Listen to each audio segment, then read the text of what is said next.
Paling tidak dalam kitab Riyadhus Shalihin itu disampaikan ada 3 riwayat ketika membahas tentang bab i'tikaf. Yang pertama, hadis itu diriwayatkan oleh sahabat Abdullah bin Umar.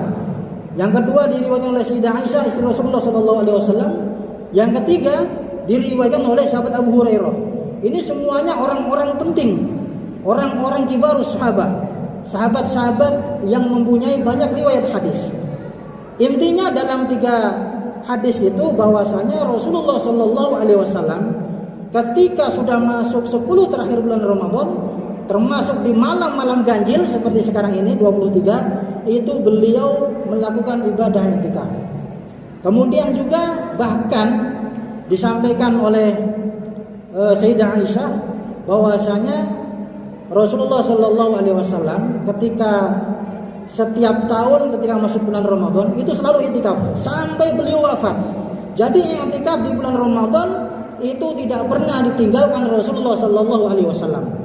Sampai ketika beliau wafat, sunnah ini diteruskan oleh istri-istri beliau, menunjukkan bahwasanya i'tikaf ini adalah merupakan satu ibadah yang memang penting yang diajarkan oleh Rasulullah SAW. Kemudian kita lihat dari sisi hikmahnya. Kenapa Allah Subhanahu wa taala mensyariatkan kita untuk beriktikaf? Paling tidak yang pertama adalah supaya kita tidak terbelenggu dengan nafsu kita. Ketika kita masuk masjid, otomatis ini berbeda ketika kita berada di luar masjid.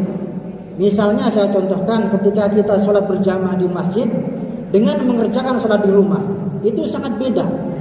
Situasi dan rasanya sangat beda. Ketika kita mengerjakan sholat di masjid, kita merasa nyaman karena tidak ada yang mengganggu, tidak ada suara-suara ataupun panggilan-panggilan yang mengganggu kita ketika mengerjakan sholat. Kita khusyuk ketika mengerjakan sholat. Demikian juga apabila kita baca Al-Quran pun tidak ada orang yang mengganggu kita. Berbeda ketika kita di rumah. Maka dari itu, yang ini diantara salah satu hikmah kenapa kita disyariatkan untuk i'tikaf, supaya paling tidak waktu-waktu kita selama 24 jam setiap hari itu terkurangi untuk melakukan sesuatu yang dilarang oleh Allah Subhanahu wa taala. Yang kedua, hikmahnya adalah supaya kita lebih fokus taat kepada Allah Subhanahu wa taala. Maka orang i'tikaf itu yang dilakukan di dalam masjid itu yang pertama di antara salah satu yang dilakukan adalah mengerjakan sholat sunnah, memperbanyak sholat sunnah, kemudian memperbanyak baca Al-Quran,